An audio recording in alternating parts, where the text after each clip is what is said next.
Hello friends, आपका स्वागत है स्टडी विद लोकेश आड़ा यूट्यूब चैनल पर।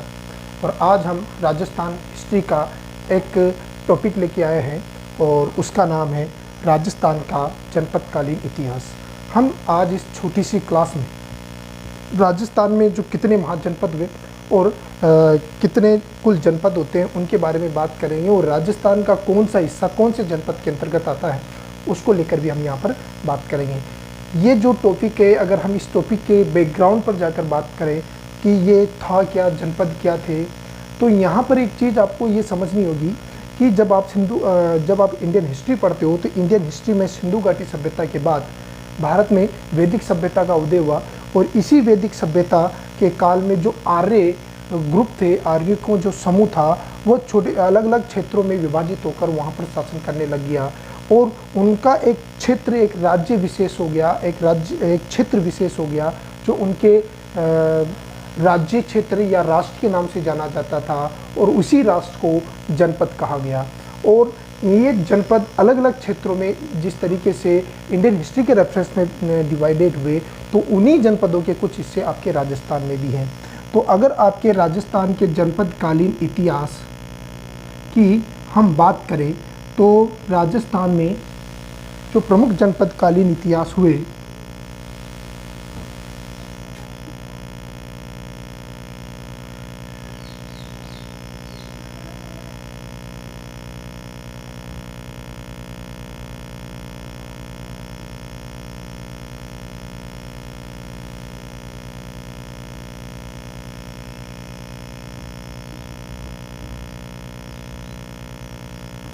तो राजस्थान के जनपदकालीन इतिहास की अगर हम बात करें तो ये राजस्थान का एक अपना नेप हो सकता है, और इसके उन जनपदों की हम बात करेंगे जिनका संबंध राजस्थान से रहा।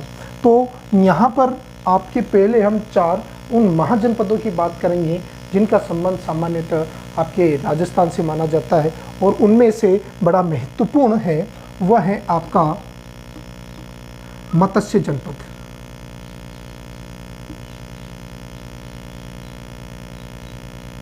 मत्स्य जनपद, यहाँ पर यह जनपद बड़ा महत्वपूर्ण माना जाता है। मत्स्य जनपद, यह जनपद एक महाजनपद के रूप में माना जाता था, और इस मत्स्य जनपद की अगर आप बात करो तो इस मत्स्य जनपद में आपके वर्तमान का जयपुर का जो विराटनगर है और अलवर का कुछ हिस्सा जो जयपुर को टच करता है, और दौसा, इनको मिलाकर यह कहा जाता है कि यह मत्स्य जनपद के अंतर्गत आते थे। मत्स्य जनपद जो आपके वर्तमान जयपुर प्लस अलवर का कुछ हिस्सा,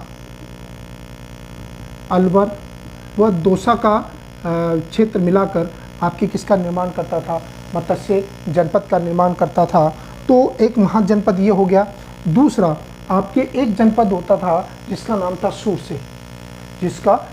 सूरसेन, और इस सूरसेन के जनपद को लेकर क्वेश्चन पुटअप किया गया था आपके 2018 की जो रीट थी उसमें इसको लेकर क्वेश्चन पुटअप किया गया था, और पूछा गया था कि सूरसेन की जनपद की राजधानी कौन सी थी।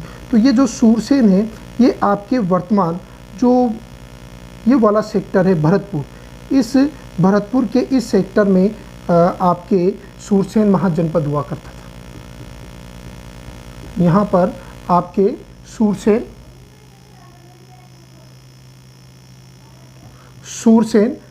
जनपद हुआ करता था, और इस सूरसेन जनपद की जो राजधानी हुआ करती थी वह थी मथुरा। तो यहाँ पर एक चीज़, मत्स्य जनपद, और इस मत्स्य जनपद के अंतर्गत आपके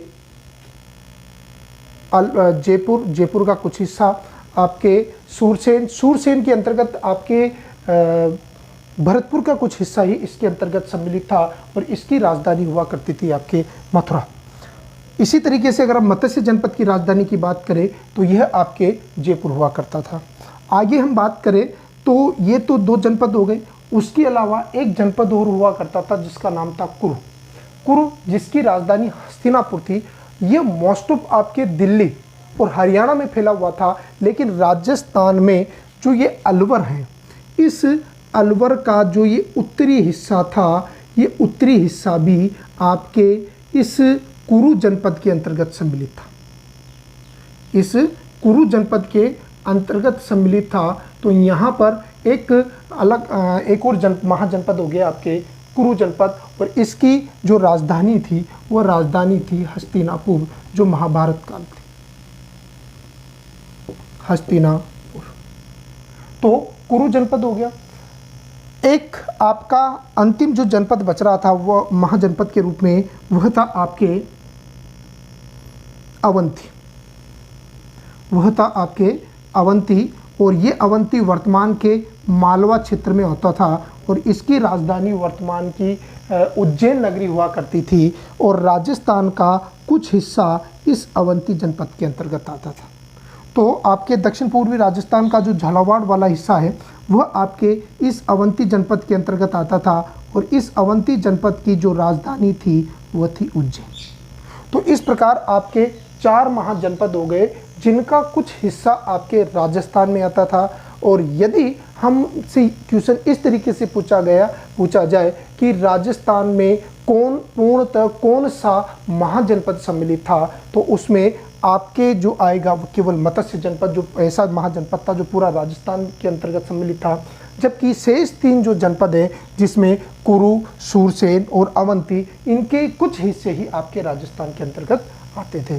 तो यहाँ पर ये अपनी बात हो गई।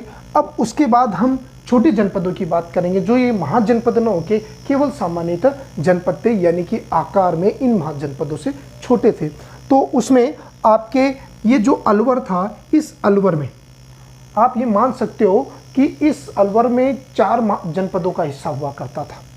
हमने यहाँ पर इस अलवर का जो उत्तरी क्षेत्र तो कुरु जनपद को दे दिया, और इसी अलवर को आप 2 भागों में डिवाइडेड कर लो। ये जो हिस्सा है यह आपके साल्व जनपद था, ये आपका साल्व जनपद था, और इसी के यहाँ पर जो आपका क्षेत्र आता था वह अर्जुनयान जनपद था। अर्जुनयान जनपद के अंतर्गत ये माना जाता है कि अलवर का आपके पश्चिमी हिस्सा और तो अर्जुनयान जनपद के अंतर्गत था, और पूर्वी हिस्सा आपके किसके अंतर्गत माना जाता था, साल्व जनपद के अंतर्गत माना जाता था। और अब आगे 2 ये जनपद हो गए। शेष जो ये हिस्सा भरतपुर का था, ये हिस्सा आपके राजन्य जनपद के अंतर्गत था, ये हिस्सा आपके राजन्य जनपद के अंतर्गत आता था। तो इस तरीके से आपके पूर्वी भारत में, पूर्वी राजस्थान में आपके ये जनपदों की संख्या के हिसाब से अगर हम देखें तो राजन्य जनपद आपके भरतपुर में, सूरसेन भरतपुर का कुछ हिस्सा जो आपके पूर्वी भरतपुर वाला हिस्सा है। उसके ऊपर अगर हम अलवर की बात करें तो अलवर में आपके 4 जनपद थे, मत्स्य जनपद का कुछ हिस्सा, और उसके अलावा कुरु महाजनपद का कुछ हिस्सा आपके अलवर के अंतर्गत आता था। और साल्व और अर्जुनयान जनपद भी आपके कौन सी जिले के अंतर्गत आता था, आपके अलवर जिले के, वर्तमान अलवर जिले के अंतर्गत आता था। अब आगे हम बात करें तो यहाँ से आपके टोंक, जो जयपुर के टच में है, टोंक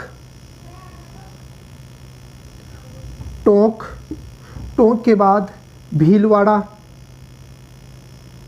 और अजमेर और भीलवाड़ा, इन तीनों में जो फैला हुआ पूर्णतः, न तो पूरा का पूरा टोंक है आपके इसके अंतर्गत, यहाँ पर टोंक का कुछ हिस्सा, अजमेर का जो मेवाड़ से संबंधित है, भीलवाड़ा के टच में जो हिस्सा है वह, और भीलवाड़ा का वो हिस्सा जो ये कहा जाता है कि अजमेर के टच में माना जाता है। इनके कुछ हिस्से आपके एक जनपद के अंतर्गत आते थे, और इस जनपद को कहा जाता था मालव जनपद। और मालव जनपद अगर हम बात करें तो इस मालव जनपद के सर्वाधिक सिक्के आपके राजस्थान से प्राप्त होते हैं, और ये कहा जाता है कि भीलवाड़ा से के नांदसा से प्राप्त नांदसा यूप स्तंभ लेख, वहाँ से एक राजा की जानकारी मिलती है, राजा जयसोम। वह राजा जयसोम का संबंध भी ये कहा जाता है मालव जनपद से माना जाता है। और इस मालव जनपद की जो राजधानी आपके वर्तमान टोंक में स्थित थी, और टोंक में एक नगर हुआ करता था जिसका नाम था नगर। जिसे उस समय मालव नगर कहा जाता था, और बाद में उस मालव नगर से कारकोट नगर हो गया, और कारकोट नगर से फिर ये किस रूप में स्थापित हो जाता है, नगर के रूप में स्थापित हो जाता है। तो यह मालव जनपद की क्या हुआ करता था, राजधानी हुआ करता था। उसके बाद आगे अगर हम चले तो ये आपका मेवाड़ का हिस्सा आ गया, जो आपके मालव जनपद को से संबंधित था, और इस क्षेत्र को कहा जाता था सीवी जनपद।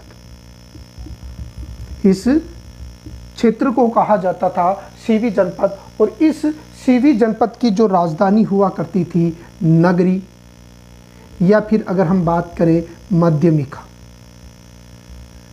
नगरी, या फिर इसे क्या कहा जाता था, मध्यमिका कहा जाता था, जो एक सीवी जनपद की राजधानी थी। ये जो सीवी थे, इनका जो आरंभिक जो स्थान है वो आपके उत्तर पश्चिमी भारत अर्थात वर्तमान का जो पाकिस्तान वाला हिस्सा है उसके अंतर्गत सम्मिलित था। तो इस तरीके से वहाँ पर सिकंदर के आक्रमण के बाद यह जो आयुधजीवी, जो हथियार बनाने वाली जनजाति थी, वह उस पाकिस्तान के उस हिस्से से सिकंदर के आक्रमण के दौरान कहाँ पे आ जाती है, इस मेवाड़ क्षेत्र पर आ जाती है, और यहाँ पर अपना राज्य स्थापित करती है। तो इस प्रकार इसे आप सीवी जनपद कहते हो। सीवी जनपद के बाद अगला जो एक जनपद आता है और वह था आपके योद्धे जनपद, और इस योद्धे जनपद के अंतर्गत वर्तमान का आपके गंगानगर और हनुमानगढ़, गंगानगर और हनुमानगढ़ के हिस्से आते थे। तो इस प्रकार आपके ये प्रमुख जनपद हो गए जिनका संबंध राजस्थान से माना जाता था। तो हमने यहाँ पर इस मैप से समझने की कोशिश की कि राजस्थान में कौन से जनपद प्रमुख